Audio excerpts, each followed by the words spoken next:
You ever wonder what Green Lantern's constructs feel like? Like they're made of hard light. There's no real world equivalent. Wait. One of my favorite TikTok creators said some science bullshit, and now I get an opportunity to talk about some science bullshit. We've made hard light.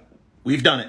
These experiments were done early last decade at the MIT Harvard Center for Ultra-Cold Atoms. What they did was they shined an ultra-weak laser beam through an ultra-cold cloud of rubidium atoms, and this slowed the photons by a factor of about 100,000. And what happens when the photons started to slow? They ended up taking on properties of mass. They became heavy photons. And heavy photons act basically the same way that the particles that make up atoms work. They could attract and repel each other and even form molecules. And they exited the clouds as paired or tripleted molecules of light. And what could we do with these newly bonded heavy photons?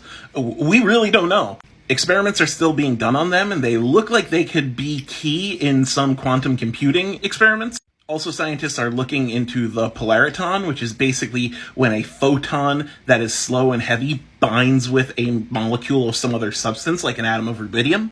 But those only last for about a millionth of a second. But anyway, yeah, very, very, very small quantities, but we have made hard light. What would it feel like? Well, I have no idea, but it has a lot of energy in it. And we have no idea if we could stabilize this sort of hard light long enough such that we can make like hard light constructs. Probably not. But if we could, the energy of those constructs would be so immense. My guess is that they would burn like the surface of the sun. I mean, obviously the Green Lantern's constructs don't do that, but the properties of hard light might give us an interesting look into how lantern powers work. When a lantern uses their powers, we see the light extend from their ring to the construct, which means it's moving much slower than the speed of light. And if they are still photons, if they're still made of light, then that means that they were pre-slowed somehow. So it's possible that the lantern battery has some sort of ultra-cold cloud in it of some substance that will slow photons. When the lantern battery is charged, it's just collecting photons, but as the photons sit in the cloud,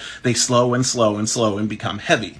And once they are pre-slowed and attached to each other as photonic molecules, then the lantern can transfer them from the battery to the ring. At which point, he could use them as materials for hard light constructs. Just an interesting science bullshitty way to look at how comics work.